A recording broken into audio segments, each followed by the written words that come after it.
Se traduzir o contrato, caso com você, zombou o milionário, mas quando a faxineira começou a ler. O ar-condicionado zumbia no 40º andar do edifício empresarial mais luxuoso de São Paulo. Marina Silva segurava o esfregão com mãos trêmulas enquanto limpava o piso de mármore italiano do escritório principal. Eram 3 da manhã, horário em que os poderosos dormiam e os invisíveis trabalhavam. Ela parou por um momento, olhando através da parede de vidro para as luzes da cidade que piscavam lá embaixo como estrelas caídas. 28 anos, 2 empregos, uma filha de 6 anos com uma doença rara, e dívidas que cresciam como erva daninha. A vida havia se tornado uma corrida contra o tempo, e Marina estava perdendo. Seu celular vibrou no bolso do uniforme surrado. Era uma mensagem do hospital. Senhora Marina, precisamos agendar o próximo ciclo de tratamento da Júlia. Valor estimado, R$47 mil. Por favor, compareça à administração para regularizar o pagamento em atraso. As lágrimas queimaram seus olhos, mas ela as engoliu. Não havia tempo para chorar. Havia chão para lavar, banheiros para limpar, lixeiras para esvaziar. O salário de R$1.200 mal cobria o aluguel do barraco na periferia. Você ainda está aqui? Uma voz grave ecoou pelo corredor.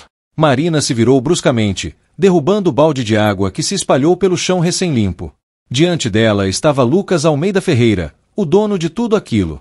35 anos, terno que custava mais que seu salário anual, e aquele olhar que atravessava as pessoas como se fossem transparentes. Desculpe, senhor Ferreira. Vou limpar isso agora mesmo.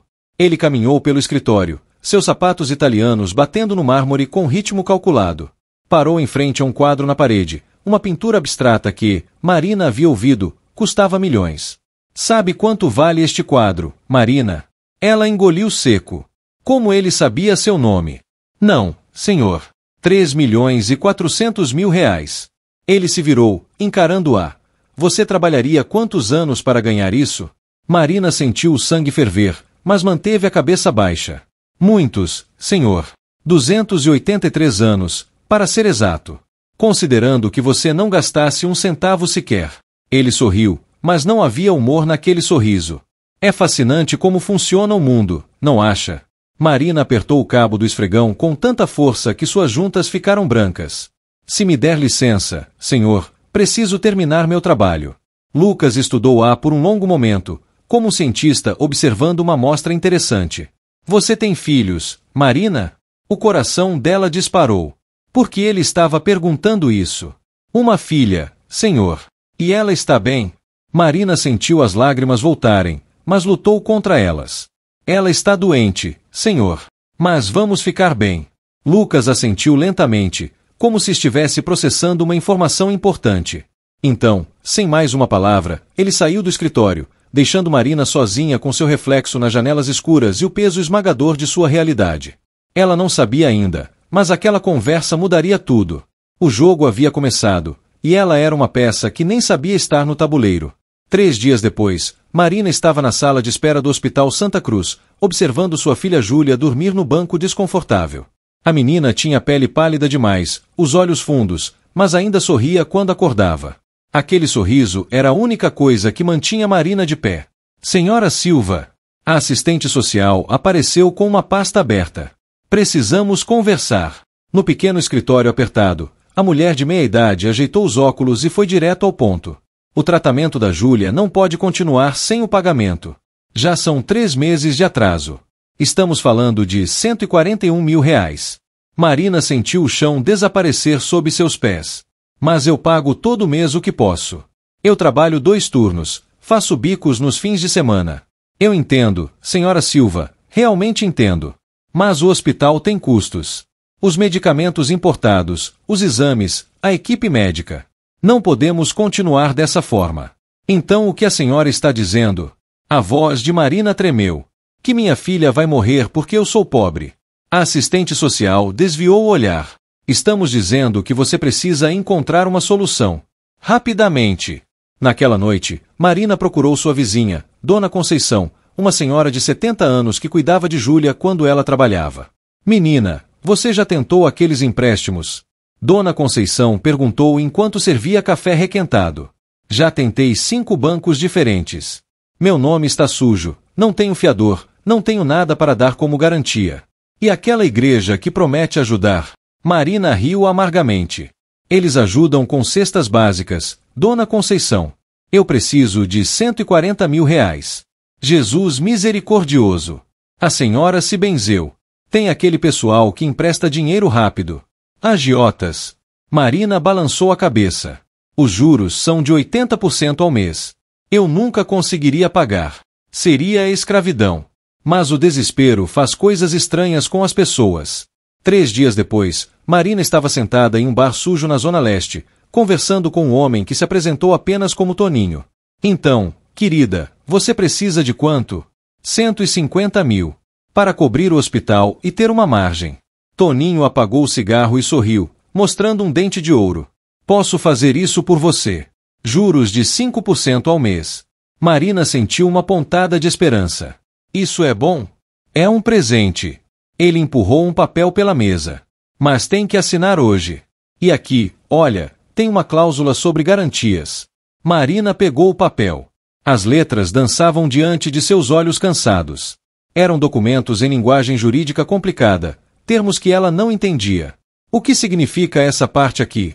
Cessão de direitos em caso de inadimplência. Ah, isso é padrão. Só diz que se você não pagar, a gente negocia. Normal. Algo não parecia certo. Marina segurou o papel, sentindo o peso dele. Posso levar para casa e ler com calma? O sorriso de Toninho desapareceu. Ou você assina agora, ou a oferta expira. Tenho outros clientes esperando. Marina olhou para o papel, pensou em Júlia dormindo no hospital, pensou no relógio tictando contra a vida de sua filha. Sua mão tremeu sobre a caneta. Eu preciso pensar. Pensa rápido, querida. O tempo da sua filhinha não espera. Marina saiu do bar sem assinar, mas o peso da decisão a esmagava. Naquela noite, trabalhando no turno de limpeza do escritório de Lucas Ferreira, ela não conseguia parar de pensar. 150 mil reais. Poderia salvar Júlia. Mas aquele contrato, algo estava errado. Ela estava tão perdida em pensamentos que não percebeu quando derrubou uma pilha de documentos da mesa de um dos advogados. Papéis se espalharam pelo chão. Marina se abaixou rapidamente para recolhê-los, e foi quando viu um contrato, muito parecido com o que Toninho havia mostrado. E havia anotações na margem, escritas à mão em vermelho, cláusula abusiva. Cliente perdeu imóvel e renda vitalícia. Aproveitamento de situação de vulnerabilidade. Possível ação criminal. O coração de Marina disparou. Ela leu cada palavra daquele documento, e quanto mais lia, mais seu estômago revirava. Aquele contrato era uma armadilha. Uma prisão disfarçada de salvação. E o dela era idêntico. No dia seguinte, Marina chegou mais cedo ao trabalho. Precisava entender aqueles documentos, mas não sabia por onde começar. A linguagem jurídica era como outro idioma, cheio de palavras rebuscadas e significados escondidos. Estava passando pelo corredor quando ouviu uma voz familiar. Marina! O que você está fazendo aqui tão cedo? Era seu Joaquim, o porteiro do prédio. Um homem baixinho de 60 e poucos anos, sempre com um sorriso gentil e palavras amáveis. Ele carregava sua marmita e uma garrafa térmica de café. Vim resolver umas coisas, seu Joaquim. Você parece preocupada, menina. Ele estudou seu rosto. Problemas. Marina hesitou. Seu Joaquim era apenas um porteiro. O que ele poderia fazer? Mas havia algo em seus olhos, uma sabedoria silenciosa que a fez confiar. Seu Joaquim, o senhor entende de contratos? Ele riu, um som gentil que ecoou no corredor vazio. Contratos. Menina, eu sou porteiro. Mal terminei o ensino fundamental. Marina sentiu as lágrimas chegarem. Desculpe, eu não devia ter perguntado. É que estou desesperada e... Espera. Seu Joaquim tocou seu braço levemente. Não disse que não posso ajudar. Disse que não entendo a língua deles. Mas tem 40 anos que eu trabalho neste prédio. 40 anos vendo advogados, empresários, gente poderosa entrando e saindo. E sabe o que aprendi? Marina balançou a cabeça. Que contrato não é sobre palavras bonitas. É sobre intenção. É sobre quem quer ferrar quem. Ele riu de novo. Desculpa o palavrão. Mas é a verdade. Eu tenho um contrato aqui. Marina tirou o papel dobrado do bolso. Preciso saber se é armadilha ou não. Seu Joaquim pegou o documento com mãos calejadas pelo tempo. Ele o abriu devagar, seus olhos percorrendo as linhas. Marina esperava que ele desistisse, confuso pelas palavras técnicas. Mas ele continuou lendo, sua expressão ficando cada vez mais séria. Onde você conseguiu isso? Um agiota. Eu preciso de dinheiro para o tratamento da minha filha. Seu Joaquim assentiu lentamente, então caminhou até o balcão da portaria. Abriu uma gaveta e tirou uma lupa velha e um caderno gasto. Vamos ver isso direito. Senta aqui. Por 2 horas, enquanto o prédio ainda estava vazio, seu Joaquim dissecou aquele contrato. Ele não entendia os termos técnicos, mas entendia a estrutura. Apontava partes específicas, fazia perguntas simples. Vê aqui. Porque eles usaram 3 parágrafos para dizer uma coisa que poderia ser dita em uma frase. Porque estão escondendo algo. E aqui, olha, mediante condições a serem posteriormente estabelecidas. O que isso significa? Eu não sei. Significa que eles podem inventar as regras depois que você assinar. Ele bateu o dedo no papel. E aqui, essa parte sobre cessão de direitos. Você sabe o que você está cedendo? Não. Exatamente. E eles sabem que você não sabe. Seu Joaquim tirou os óculos e olhou para Marina. Este contrato é uma armadilha. Se você assinar isso, vai perder muito mais que dinheiro. Marina sentiu o mundo girar. Mas eu preciso do dinheiro. Minha filha vai morrer se eu não conseguir pagar o tratamento. Eu sei, menina. Eu sei. Sua voz era gentil, mas firme. Mas fazer um acordo com o diabo não vai salvar ninguém. Só vai criar mais vítimas. Então o que eu faço? Marina não conseguiu segurar as lágrimas. Não tem banco que me empreste, não tenho família com dinheiro, não tenho opções. Seu Joaquim ficou em silêncio por um longo momento, olhando para o contrato, depois para Marina, depois para o prédio luxuoso ao redor deles. Sabe, Marina, tem algo que eu aprendi nesses 40 anos aqui. Os poderosos têm uma fraqueza. Uma só, mas é grande. Qual? Eles acham que somos burros. Acham que não enxergamos as armadilhas deles. E por causa disso, ficam descuidados. Ele sorriu. Você trabalha no escritório lá de cima, né? No andar do tal Lucas Ferreira. Marina assentiu. Então você tem acesso a um mundo de informação. Contratos, documentos, papelada. Coisas que podem nos ensinar a nos defender. Mas eu não entendo essas coisas. Não. Mas eu posso te ajudar a aprender. Seu Joaquim pegou sua mão. Traz os papéis que você achar interessantes. A gente estuda junto. Devagar, como gente simples faz. E quem sabe a gente não descobre um jeito de você conseguir esse dinheiro sem vender sua alma. Era loucura. Era impossível. Mas era a primeira luz de esperança que Marina via em meses. Por que o Senhor faria isso por mim? Seu Joaquim sorriu tristemente. Porque há 30 anos, minha filha morreu de leucemia. Eu não tinha dinheiro para o tratamento. Eu sei o que você está sentindo. E se eu puder impedir que outra pessoa passe por isso, vale a pena. Naquele momento, em um prédio comercial vazio às 6 da manhã, nasceu uma aliança improvável. Uma faxineira desesperada e um porteiro aposentando, armados apenas com coragem e a determinação de decifrar a linguagem dos poderosos. Eles não sabiam ainda que estavam prestes a descobrir algo muito maior do que um simples contrato de agiotagem. As semanas seguintes se transformaram em uma educação não convencional. Marina começou a prestar atenção em tudo que via durante seus turnos de limpeza. Documentos esquecidos nas mesas, contratos deixados nas impressoras, papéis amassados nas lixeiras que ela esvaziava.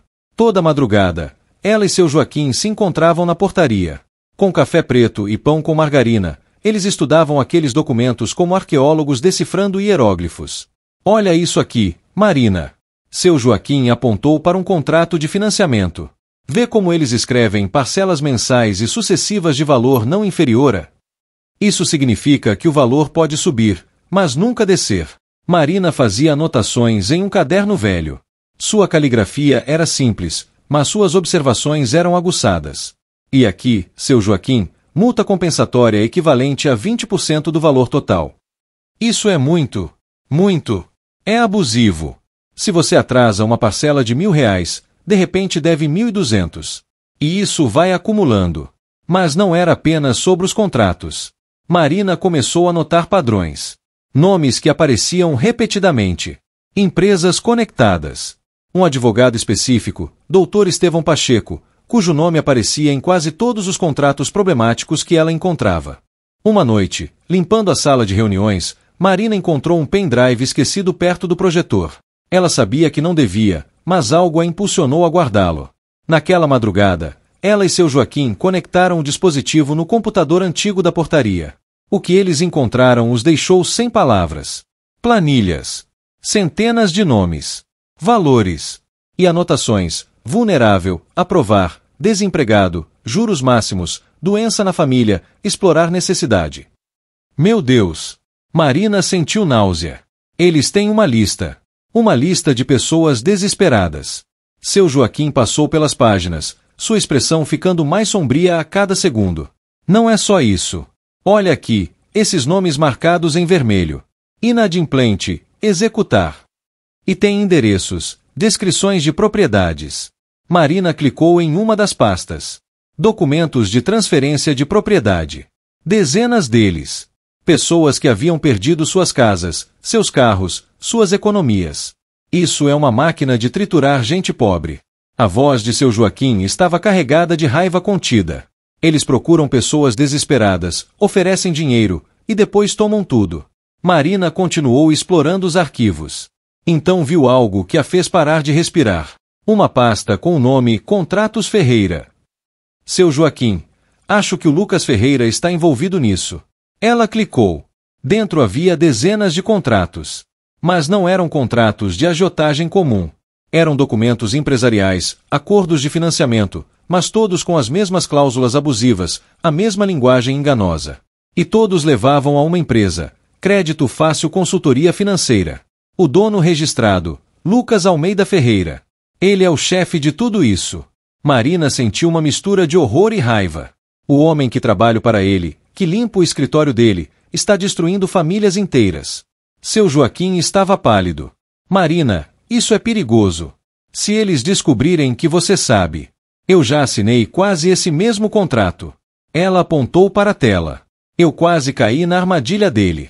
Se não fosse o senhor, eu estaria nessa lista agora, perdendo tudo. Mas havia algo mais nas pastas. Comunicações internas. E-mails trocados entre Lucas e seus advogados. Marina começou a ler, e quanto mais lia, mais sua compreensão da situação crescia. Um e-mail específico a fez parar. Estevão, precisamos acelerar as execuções do setor Zona Leste. Identifiquei 12 propriedades em área de valorização. Os contratos já foram assinados, os juros já tornaram as dívidas impagáveis. Inicie os processos de despejo e transferência. Precisamos liberar essas áreas antes do anúncio do novo metrô. Ele não está só destruindo famílias por ganância. Marina sentiu suas mãos tremerem. Ele está fazendo isso para roubar propriedades em áreas que vão valorizar.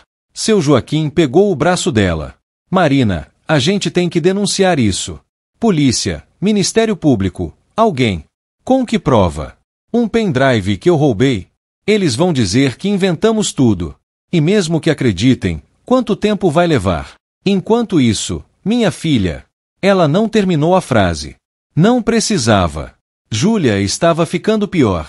Os médicos haviam dado um prazo, 6 semanas para começar um novo ciclo de tratamento, ou as chances de sobrevivência cairiam drasticamente. Marina olhou para a tela, para aqueles contratos, para aquela evidência de maldade sistematizada. Uma ideia começou a se formar em sua mente. Era arriscada. Era provavelmente ilegal. Mas era a única chance. Seu Joaquim, o senhor disse que os poderosos ficam descuidados porque acham que somos burros, certo? Sim. Então vamos provar que eles estão certos. Vamos agir como se fossemos burros. Completamente burros. Ela sorriu, mas não havia alegria naquele sorriso. Enquanto eles riem, vamos tomar o que é nosso. O que você está pensando? Marina se virou para ele, e seu Joaquim viu algo diferente em seus olhos. A mulher desesperada e derrotada havia sumido. No lugar, havia alguém que tinha encontrado um propósito. Vou aceitar o desafio dele. Que desafio? Marina lembrou daquela noite, semanas atrás, quando Lucas a havia encontrado limpando seu escritório. Uma semana atrás, ele estava bêbado no escritório. Tarde da noite. Me viu e começou a rir. Disse que tinha um contrato em inglês na mesa dele, complexo, que os melhores advogados levaram dias para entender. E fez uma aposta: se eu, uma simples faxineira, conseguisse traduzir e explicar aquele contrato, ele pagaria o tratamento da minha filha. E você acreditou nele? Não. Achei que era crueldade de rico bêbado. Mas agora eu entendo. Marina olhou para as telas. Ele quer me humilhar. Quer provar que sou burra, que meu lugar é no chão, com o esfregão. E quando eu falhar, vai rir e esfregar minha derrota na minha cara. Mas você não sabe inglês, Marina. Não. Mas sei algo melhor. Ela sorriu. Sei como esses contratos funcionam. Aprendi com o melhor professor. E se aquele contrato é do escritório dele, aposto que é mais uma armadilha. E eu vou expor cada parte dele. Na frente dele. Na frente de todos. Seu Joaquim ficou em silêncio por um longo momento. Isso é perigoso. Eu sei. Se der errado, você pode perder seu emprego. Pode ser processada. Pode ser pior. Eu sei. Marina olhou para ele. Mas minha filha vai morrer se eu não fizer nada. E quantas outras crianças vão morrer porque outras mães vão cair nessas armadilhas? Quantas famílias vão perder tudo? Seu Joaquim assentiu devagar. Então ele estendeu a mão. Então vamos fazer isso direito. Você vai estudar aquele contrato como nunca estudou nada na vida. E eu vou te ajudar. Juntos, vamos preparar a maior lição que esse tal Lucas Ferreira já recebeu. Marina apertou sua mão.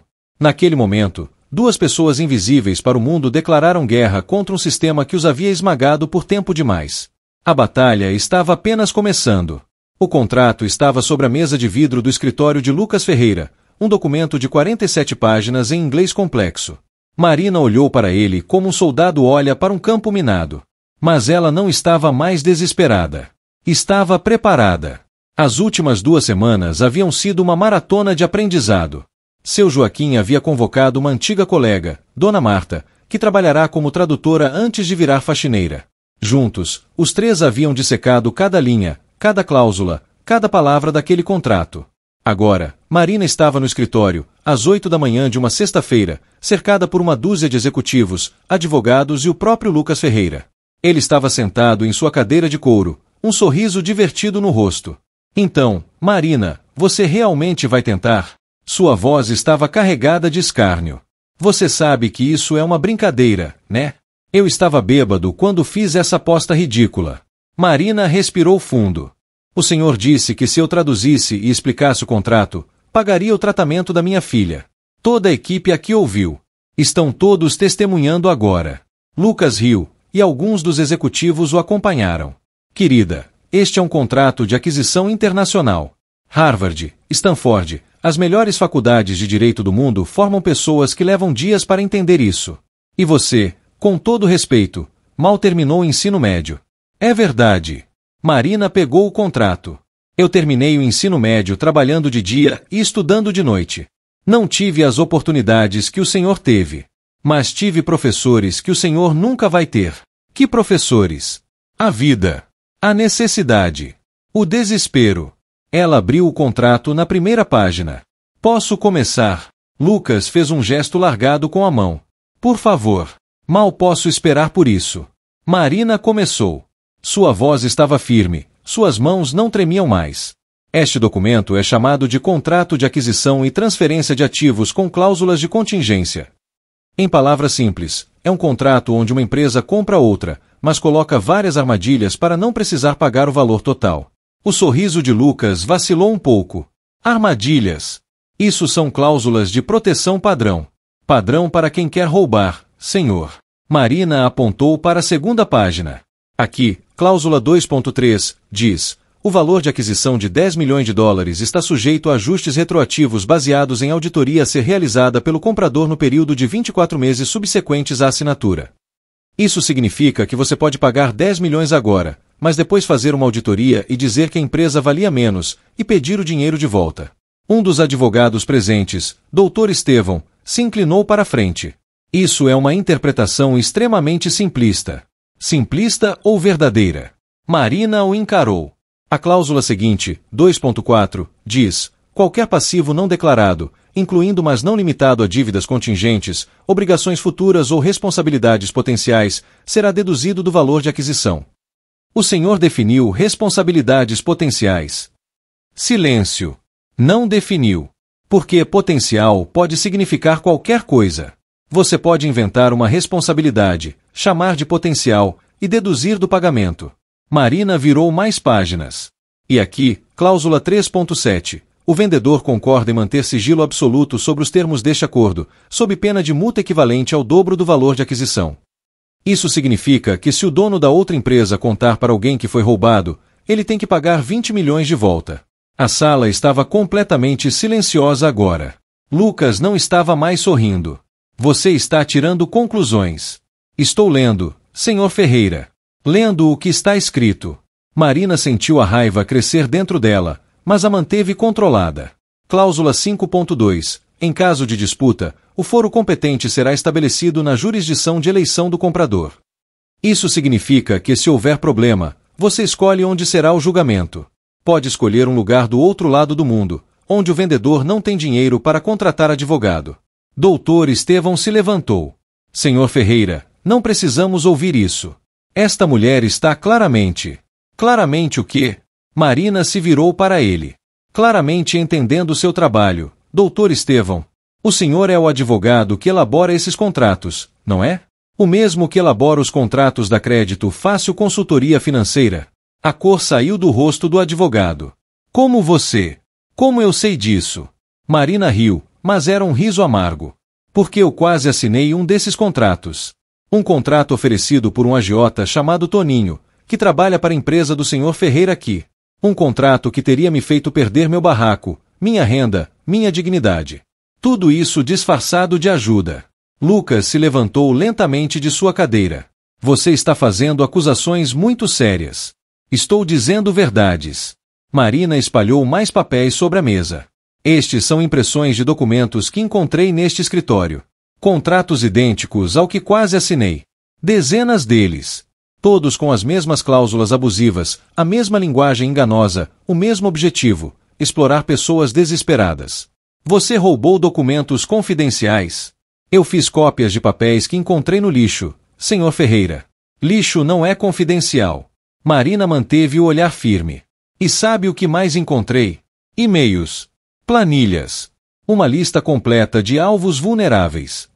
Pessoas com doenças na família, desempregados, endividados.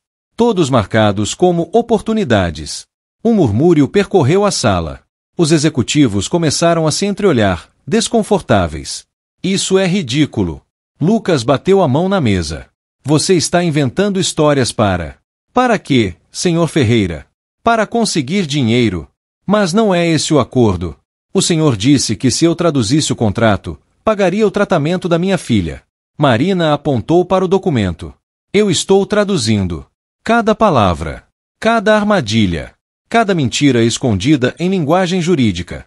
Ela voltou ao contrato, virando mais páginas. Cláusula 7.1. O vendedor renuncia a qualquer direito de ação legal futura relacionada a este acordo, incluindo mas não limitado a ações de nulidade, revisão ou questionamento de qualquer termo aqui estabelecido. Isso significa que, uma vez assinado, a pessoa não pode nem questionar na justiça. É uma prisão sem saída. Essas são cláusulas padrão em contratos internacionais.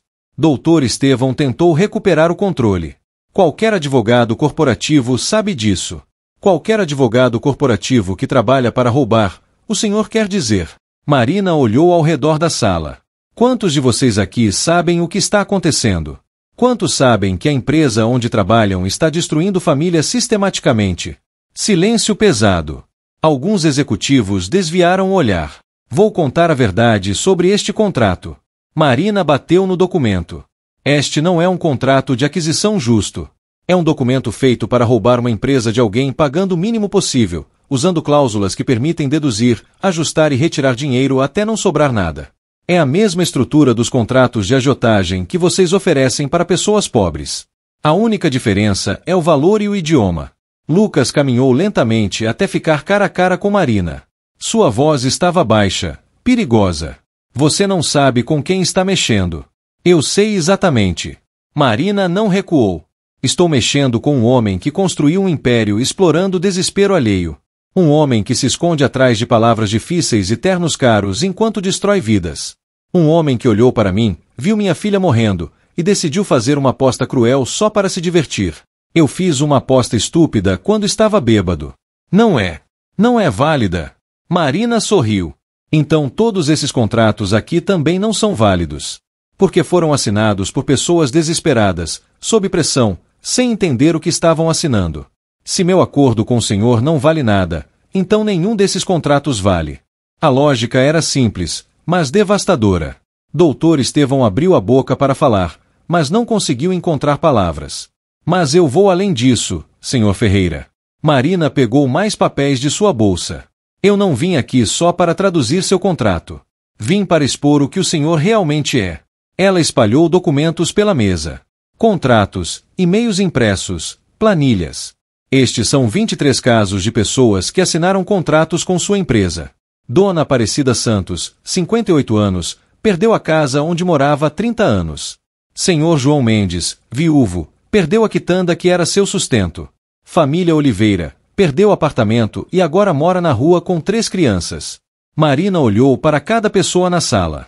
Vocês sabem quantas pessoas estão nessa lista? 247. 247 famílias destruídas. Um dos executivos mais jovens estava pálido. Senhor Ferreira, isso é verdade? Lucas não respondeu. Seu rosto estava vermelho de raiva.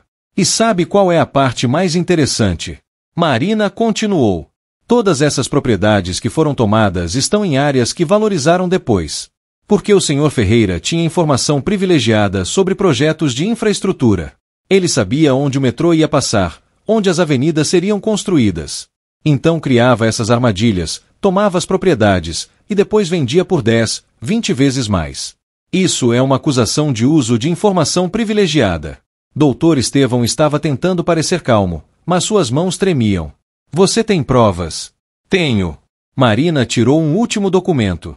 Este é um e-mail do Sr. Ferreira para o Sr. Dr. Estevão, com o assunto Oportunidade Zona Leste, informação confidencial Prefeitura. Nele, o Sr. Ferreira detalha quais áreas vão valorizar e quais clientes vulneráveis têm propriedades nessas áreas. A sala explodiu em murmúrios. Lucas estava congelado, seus olhos fixos em Marina.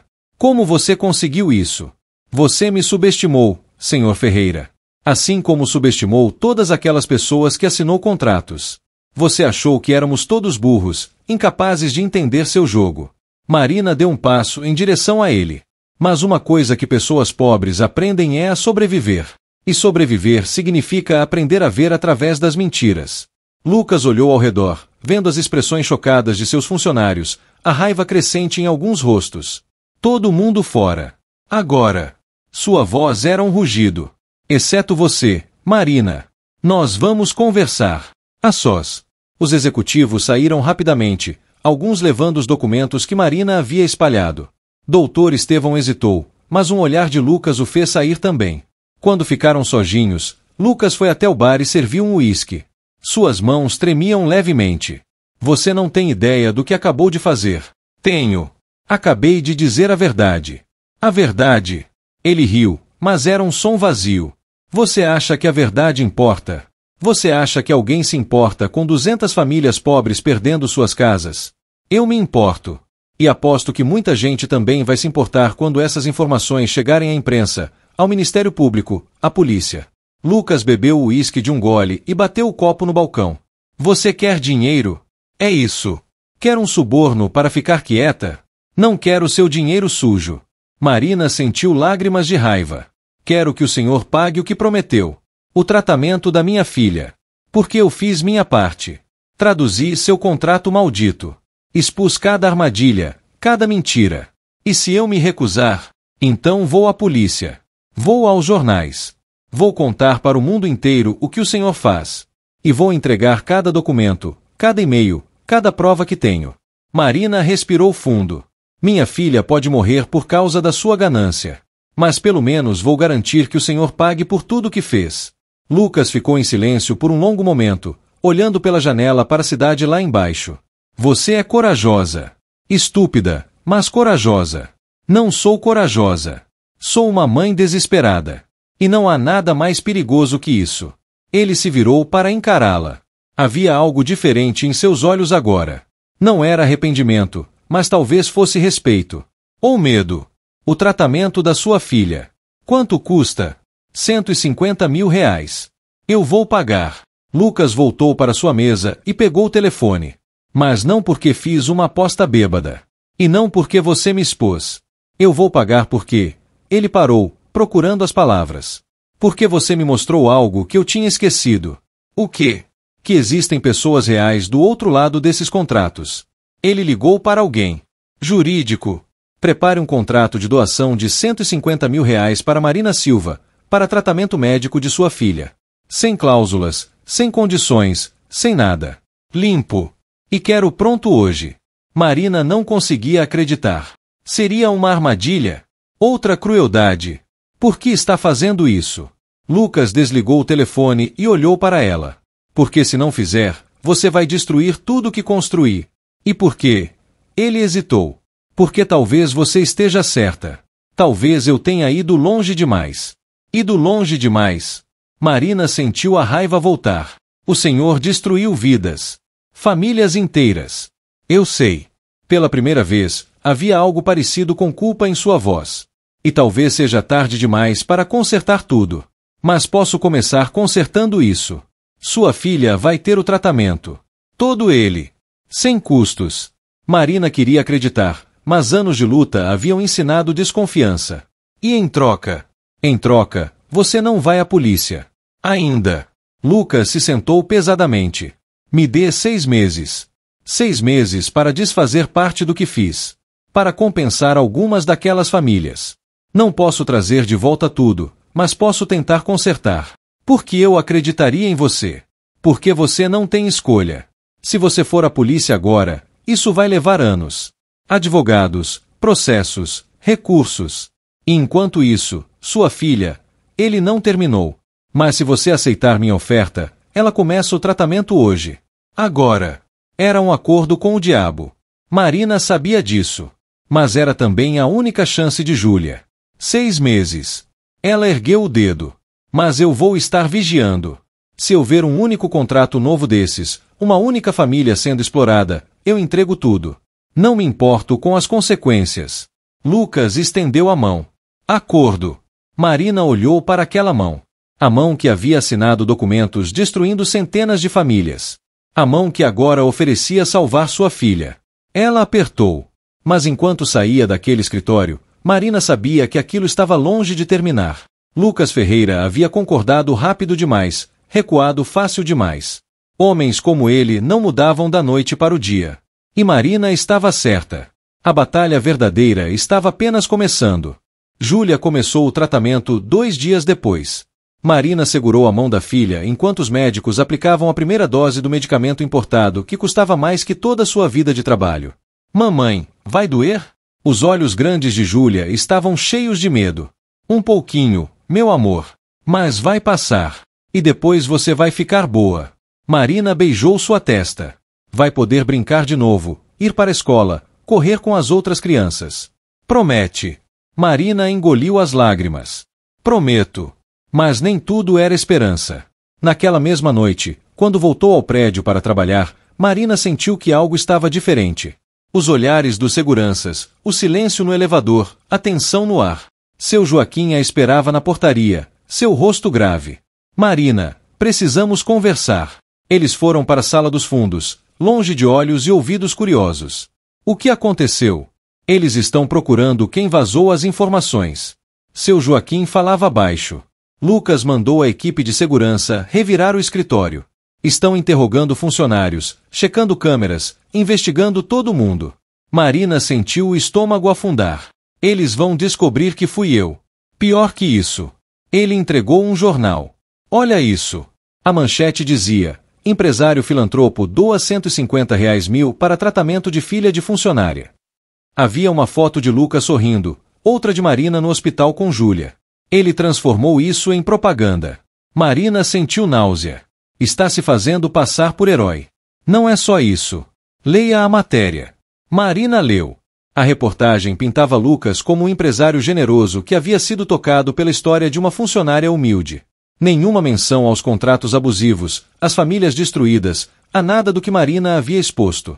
Ele está controlando a narrativa. Seu Joaquim apontou para outra reportagem. E olha aqui, na seção de negócios. Crédito Fácil anuncia novas políticas de responsabilidade social. A raiva cresceu dentro de Marina. Ele está fazendo exatamente o que eu temi. Usando minha filha para limpar sua imagem enquanto continua fazendo tudo igual. Pior. Seu Joaquim mostrou seu celular. Recebi uma mensagem de um colega que trabalha na Zona Leste. 3 despejos foram executados ontem. Mais famílias perdendo suas casas. Marina cerrou os punhos. Ele me enganou.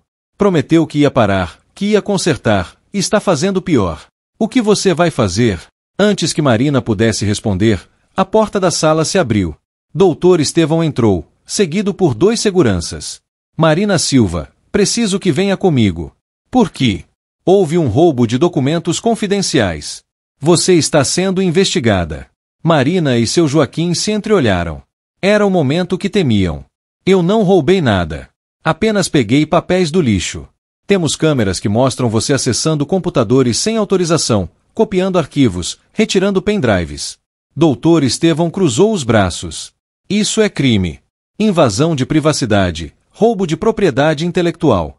Propriedade intelectual? Marina riu amargamente. Vocês chamam de propriedade intelectual esquemas de roubar pessoas pobres. Chamo de documentos privados de uma empresa. E você violou a lei. E o senhor violou a ética, a moral e provavelmente várias leis também. Marina deu um passo em direção a ele. Eu tenho cópias de tudo. E se vocês tentarem me calar, eu entrego tudo para a polícia, para a imprensa, para quem quiser ver. Doutor Estevão sorriu, mas era um sorriso frio. Ah, Marina! Você ainda não entendeu. Nós já nos antecipamos. Já entramos com uma ação contra você. Invasão, roubo, difamação. Você vai passar anos na justiça. E enquanto isso, bem, seu contrato de trabalho aqui foi rescindido. Por justa causa. O mundo girou ao redor de Marina. Vocês não podem. Podemos. E fizemos. Ele entregou um envelope. Aqui está a sua notificação. Você tem 24 horas para devolver todos os documentos que pegou. Se não fizer isso, não vamos só processá-la. Vamos garantir que você nunca mais consiga emprego em lugar nenhum. Isso é intimidação. Isso é negócios. Doutor Estevão se virou para sair. Ah, e sobre o tratamento da sua filha, o contrato de doação tem cláusulas. Se você violar nossos termos, o dinheiro será retirado retroativamente. Você terá que devolver tudo. Marina sentiu as pernas fraquejarem. Era uma armadilha perfeita. Se ela expusesse Lucas, Júlia perderia o tratamento. Se ela ficasse quieta, centenas de outras famílias continuariam sendo destruídas. Quando o doutor Estevão saiu, Marina desabou em uma cadeira. Ele me pegou. Me prendeu usando minha própria filha.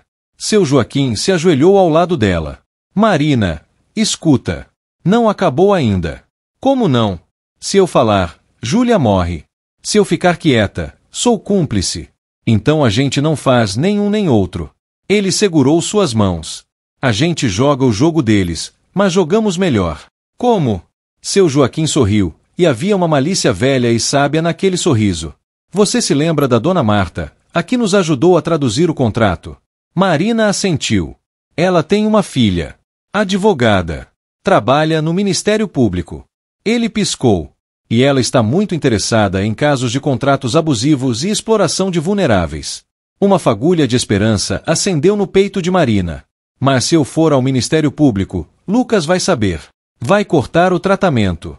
Você não vai. Seu Joaquim abriu sua mochila e tirou um pendrive. Mas uma cópia anônima de todos esses documentos pode chegar ao Ministério Público sem que ninguém saiba de onde veio. E enquanto eles investigam, você continua calada, fingindo que foi intimidada. Isso pode funcionar? Não sei. Mas é melhor que desistir. Ele colocou o pendrive na mão dela. Marina, você acordou algo em mim. Algo que eu tinha esquecido. Que a gente pode lutar. Que a gente não precisa aceitar ser pisado para sempre. E se a gente vai cair, que seja lutando. Marina olhou para aquele pequeno dispositivo. Tão pequeno, mas contendo informações que poderiam destruir um império de maldade. Vamos fazer isso. Ela cerrou o punho ao redor do pendrive. Mas vamos fazer direito. Não quero só derrubar Lucas Ferreira. Quero garantir que todas aquelas famílias sejam compensadas. Quero que o sistema mude. Então vamos precisar de mais ajuda. Nas semanas seguintes, algo extraordinário começou a acontecer. Marina e seu Joaquim começaram a procurar as vítimas dos contratos abusivos. Uma por uma, família por família. Dona Aparecida, que havia perdido sua casa. Senhor João, que havia perdido a quitanda. A família Oliveira, que vivia na rua. E a cada história, a cada lágrima, a cada raiva contida, Marina sentia sua determinação crescer. Eles se reuniam na pequena igreja da comunidade, às escondidas, tarde da noite. 20 pessoas no primeiro encontro. 50 no segundo. 100 no terceiro. Ele tirou minha casa. Dona Aparecida chorava. A casa onde criei meus 4 filhos. 30 anos pagando, e de repente, por causa de cláusulas que eu não entendi, perdi tudo. Ele fechou minha quitanda. Senhor João batia a bengala no chão. 40 anos de trabalho, sumiu em 3 meses. Marina ouvia cada história, sentia cada dor. E em cada vítima, via um espelho de si mesma. Nós podemos lutar. Ela se levantou. Juntos, podemos lutar. Como?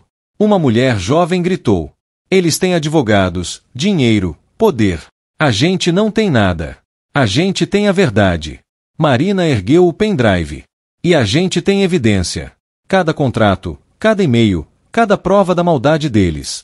Mas se a gente falar, eles vão nos processar. Vão nos destruir.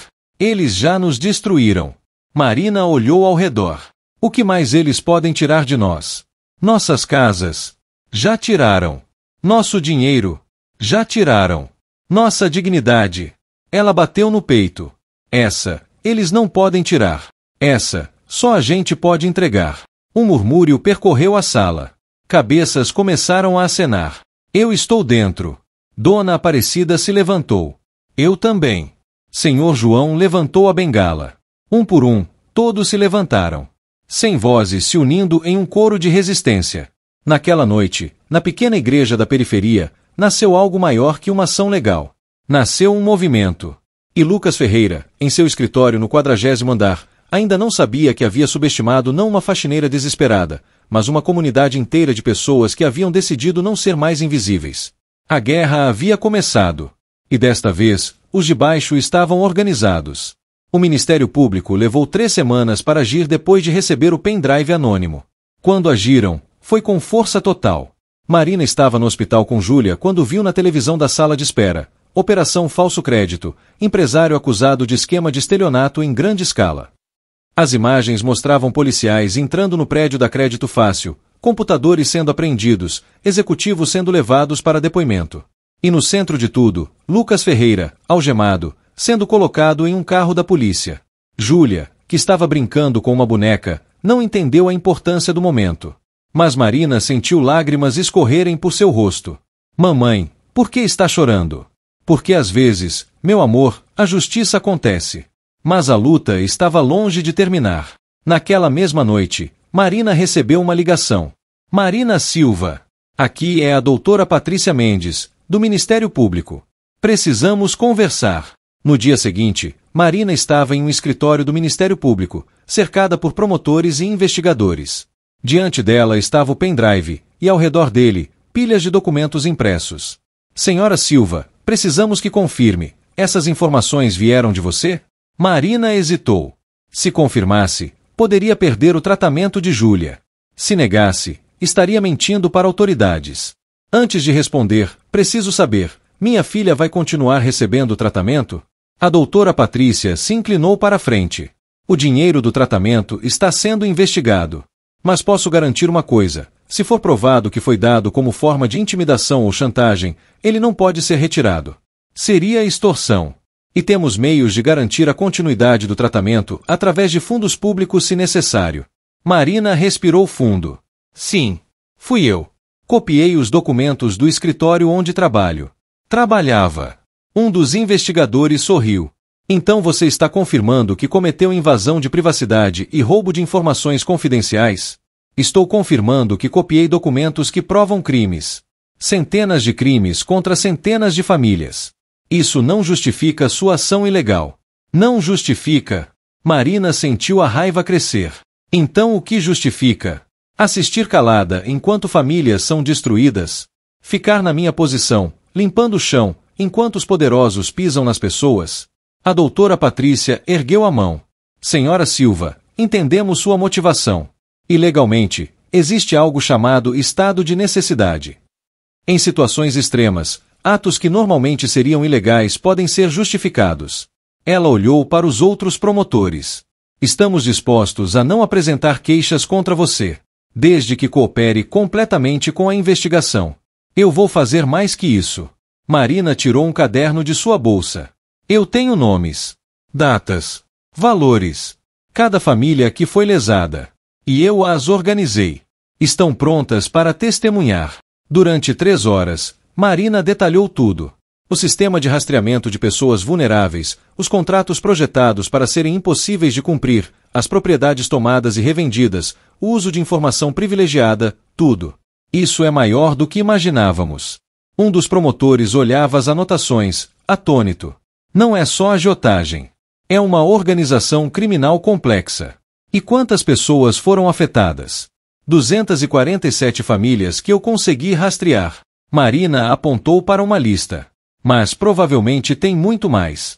Pessoas que nem sabem que foram enganadas, que pensam que a culpa é delas por não conseguirem pagar. A doutora Patrícia pegou o telefone. Vamos precisar de mais gente nessa investigação. Muito mais gente. O processo legal foi rápido pelos padrões da justiça brasileira, mas para Marina, cada dia parecia um ano. Lucas Ferreira havia sido preso, depois solto sob fiança, mas proibido de administrar suas empresas. Doutor Estevão também foi indiciado. Enquanto isso, Marina se tornou algo que nunca esperou, uma porta-voz. Jornalistas queriam entrevistá-la, programas de televisão queriam sua história, advogados queriam representá-la. Eu não sou especial. Ela disse em uma entrevista que viralizou nas redes sociais. Eu sou apenas mais uma entre milhões de pessoas que o sistema esmaga todo dia. A única diferença é que eu tive sorte de encontrar aliados. Seu Joaquim, Dona Marta, e todas as famílias que se uniram. Se eu sou a voz agora, é porque estou falando por todas elas. O julgamento aconteceu 6 meses depois. A sala do tribunal estava lotada. Vítimas, jornalistas, advogados, curiosos. Marina estava na primeira fileira, com Júlia ao seu lado. A menina estava melhor, o cabelo começando a crescer de novo, as bochechas recuperando a cor. Lucas Ferreira entrou no tribunal com seu terno impecável, mas alguma coisa havia mudado nele. Os ombros estavam mais caídos, o olhar menos arrogante. O promotor apresentou as acusações: estelionato em grande escala, formação de quadrilha, uso de informação privilegiada, apropriação indébita, coação. A lista era longa. As testemunhas se sucederam. Dona Aparecida chorou ao relatar como perdeu sua casa. Senhor João tremeu de raiva ao descrever o fechamento de sua quitanda. Uma jovem mãe descreveu como perdeu o apartamento e teve que levar os filhos para viver debaixo de um viaduto. Cada história era uma punhalada. Cada lágrima, uma acusação. Então foi a vez de Marina testemunhar. Senhora Silva, pode nos contar como descobriu esse esquema? Marina contou tudo. A doença de Júlia, o desespero, o encontro com Toninho, a descoberta dos documentos, a ajuda de seu Joaquim, o confronto com Lucas. E por que você arriscou tudo para expor isso? Marina olhou para Júlia, depois para as outras vítimas na sala. Porque percebi que não era só sobre mim. Que se eu não fizesse nada, minha filha poderia viver, mas eu teria que olhar no olho dela sabendo que outras crianças, outras famílias, estariam sofrendo o que a gente sofreu. E não conseguiria viver com isso. O advogado de defesa de Lucas tentou desacreditar seu testemunho. Senhora Silva, a senhora não tem formação legal, correto? Correto. E ainda assim presume entender contratos complexos melhor que advogados formados. Não presumo entender melhor que advogados. Marina olhou diretamente para ele. Presumo entender o suficiente para saber quando estou sendo roubada. E qualquer pessoa, com qualquer nível de educação, tem esse direito. Houve aplausos na sala. O juiz bateu o martelo. Ordem! Quando foi a vez de Lucas testemunhar, ele estava visivelmente desconfortável. O promotor foi direto. Senhor Ferreira, o senhor tinha conhecimento de que os contratos elaborados por sua empresa continham cláusulas abusivas? Os contratos foram elaborados por advogados. Eu confiei na legalidade deles. Mas o senhor supervisionava tudo, correto? Os e-mails mostram sua participação direta. O promotor exibiu documentos na tela. Este e-mail, por exemplo, onde o Senhor instrui, aumentar os juros para inadimplentes em situação de doença familiar. Eles vão pagar o que for para salvar os parentes. Silêncio pesado no tribunal. Eu estava focado nos resultados financeiros. Focado em lucrar com o desespero alheio. O promotor virou-se para o júri. Senhoras e senhores, este não é um caso de negligência empresarial. É um caso de maldade calculada, sistematizada e executada contra as pessoas mais vulneráveis da nossa sociedade. O advogado de defesa tentou uma última estratégia. Senhor Ferreira ofereceu pagar o tratamento médico da filha da senhora Silva. Isso não demonstra alguma compaixão? Marina se levantou antes que alguém pudesse impedi-la. Ele ofereceu pagar depois que eu expus. E colocou cláusulas para me silenciar. Usou minha filha como refém para me manter calada. Isso não é compaixão, é chantagem. O juiz não a repreendeu. Pelo contrário, fez uma anotação. Após 3 dias de julgamento, o júri se retirou para deliberar. 4 horas depois, voltaram. Chegaram a um veredito? Sim, meritíssimo. O coração de Marina batia tão forte que ela podia ouvir em seus ouvidos. Quanto às acusações de estelionato em grande escala, qual o veredito? Culpado. Quanto à formação de quadrilha? Culpado. Quanto ao uso de informação privilegiada? Culpado. Cada culpado era como um peso sendo levantado dos ombros de Marina. Ao seu lado, Júlia apertava sua mão, sem entender completamente, mas sentindo a importância do momento. O juiz anunciou a sentença: 16 anos de prisão, multa de 50 milhões de reais e obrigação de compensar todas as vítimas. Além disso, determino que todos os contratos assinados sob as práticas abusivas aqui comprovadas sejam anulados. As propriedades tomadas devem ser devolvidas aos proprietários originais, ou quando isso não for possível, compensadas com valores atualizados de mercado. A sala explodiu em aplausos e lágrimas. Dona Aparecida abraçou Marina, chorando. Senhor João ergueu sua bengala em celebração.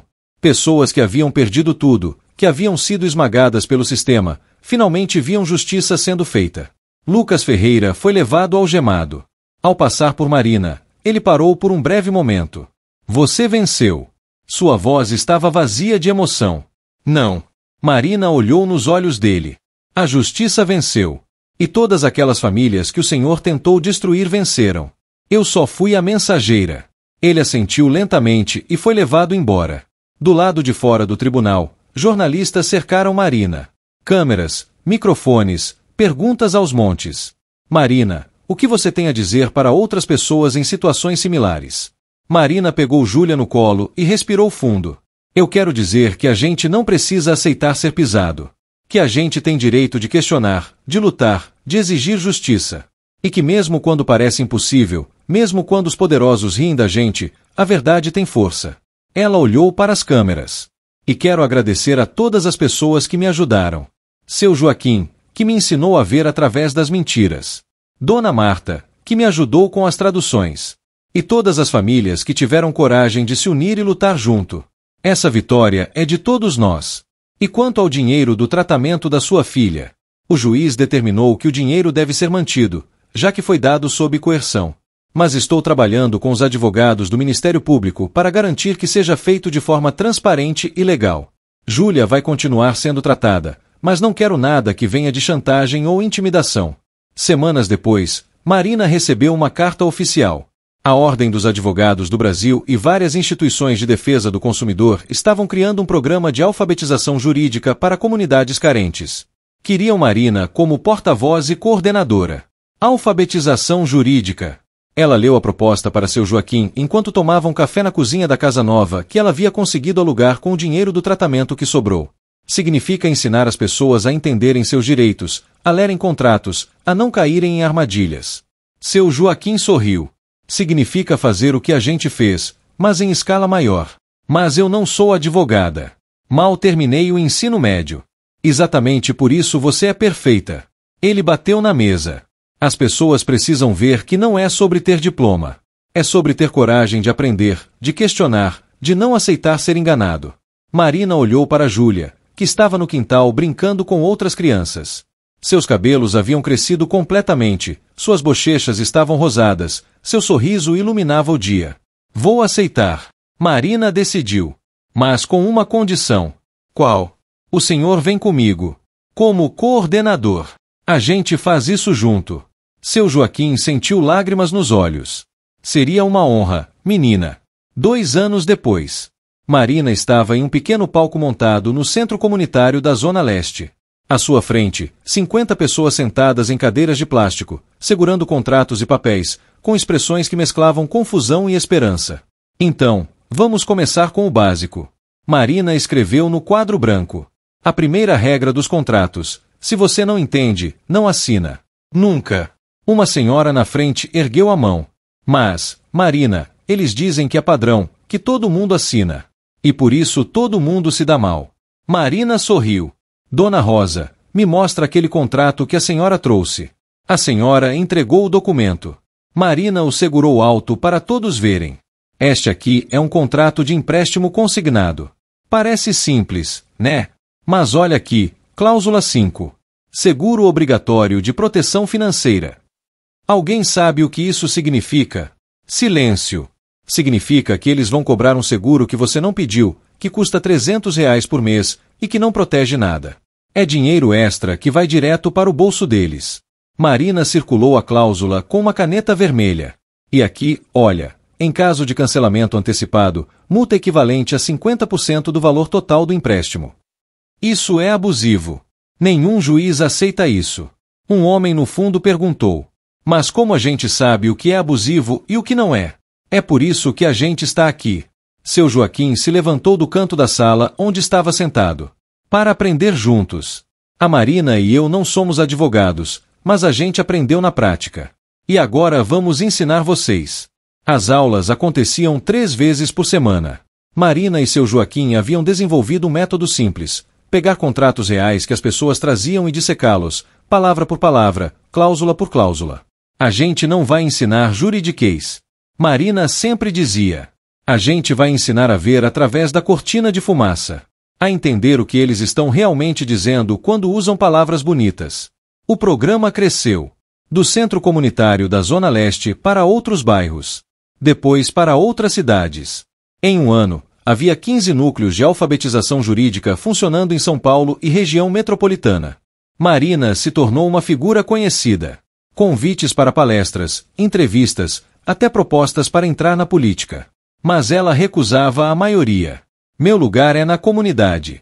Ela dizia. Ensinando, aprendendo, ajudando. Não quero ser deputada ou senadora. Quero estar no chão, onde as coisas realmente acontecem. Júlia, agora com 8 anos, estava completamente curada. Os médicos haviam dado alta definitiva. A menina que estava à beira da morte agora corria, brincava, sonhava com ser médica quando crescesse. Mamãe, por que você trabalha tanto? Júlia perguntou uma noite, enquanto Marina revisava contratos em casa. Para que outras crianças não passem o que você passou, meu amor. Para que outras mães não sintam o desespero que eu senti. Eu me lembro de quando estava doente. Júlia falou baixinho. Eu via você chorando às vezes. Achava que não me via, mas eu via. Marina pegou a filha no colo, mesmo ela já estando grande para isso. Eu chorava de medo. De perder você. De não conseguir te salvar. Mas conseguiu. Não. A gente conseguiu. Eu, você, seu Joaquim, Dona Marta, todas aquelas pessoas que se uniram. Ninguém consegue nada sozinho, Júlia. A força está na união. Na empresa de Lucas Ferreira, mudanças profundas estavam acontecendo. Após a prisão dele, a empresa foi assumida por uma administração judicial. Todos os contratos abusivos foram anulados, as vítimas estavam sendo compensadas, e a empresa estava sendo reestruturada para operar dentro da lei. Dona Aparecida havia recuperado sua casa. Senhor João recebeu compensação suficiente para reabrir sua quitanda. A família Oliveira estava em um apartamento novo, as crianças de volta à escola. Mas talvez a mudança mais significativa tenha acontecido em um nível maior. O caso havia exposto um problema sistêmico. Outras empresas de agiotagem foram investigadas. Novas leis foram propostas para proteger consumidores vulneráveis. Juízes começaram a anular contratos abusivos com mais frequência. Você mudou o sistema. Dona Marta disse a Marina durante um chá na casa dela. Não sozinha, mas você foi a fagulha. Eu só fiz o que qualquer mãe faria. Não. Dona Marta balançou a cabeça. Muitas mães teriam desistido. Assinado o contrato ruim. Aceitado a derrota. Você escolheu lutar. E ao lutar, deu coragem para outras pessoas lutarem também. Marina pensou em Lucas Ferreira, cumprindo sua pena em uma prisão de regime fechado. Ela não sentia prazer com o sofrimento dele, mas também não sentia pena. Ele havia feito escolhas. Escolhas que destruíram vidas. Um dia, Marina recebeu uma carta. Era dele. Marina, não espero seu perdão nem sua compreensão. Mas quero que saiba que você me mostrou algo que eu tinha esquecido, que existem consequências. Que as pessoas do outro lado dos meus contratos eram reais, com histórias, com famílias, com sonhos. Estou usando meu tempo aqui para estudar, para realmente entender as leis que antes usava apenas para explorar. Não sei se um dia poderei fazer algo bom com esse conhecimento, mas quero tentar. Você provou que uma pessoa pode fazer diferença. Talvez eu possa fazer também, de uma forma diferente. Lucas Ferreira. Marina dobrou a carta e aguardou. Não respondeu. Não havia nada a dizer. Ele tinha sua jornada, ela tinha dela. Em uma tarde de sábado, 3 anos após o confronto no escritório, Marina estava em um evento especial. A Ordem dos Advogados estava homenageando pessoas que haviam contribuído para a justiça social sem serem advogados formados. Marina Silva. O presidente da OAB falou ao microfone. Uma mulher que, sem diploma de direito, sem recursos, sem apoio do sistema, conseguiu desmantelar uma organização criminosa e devolver dignidade a centenas de famílias. Mais que isso, criou um movimento de educação jurídica que já alcançou mais de 10.000 pessoas em todo o estado. Aplausos ecoaram pelo salão. Marina subiu ao palco, segurando Júlia pela mão. Seu Joaquim e Dona Marta estavam na primeira fileira, sorrindo com lágrimas nos olhos. Eu não sei fazer discursos bonitos. Marina começou, sua voz tremendo um pouco. Mas sei contar histórias. E a minha história é simples. Era uma mãe desesperada que quase vendeu a alma para salvar sua filha. Mas no último momento, alguém me mostrou que havia outro caminho. Um caminho mais difícil, mais arriscado, mas correto.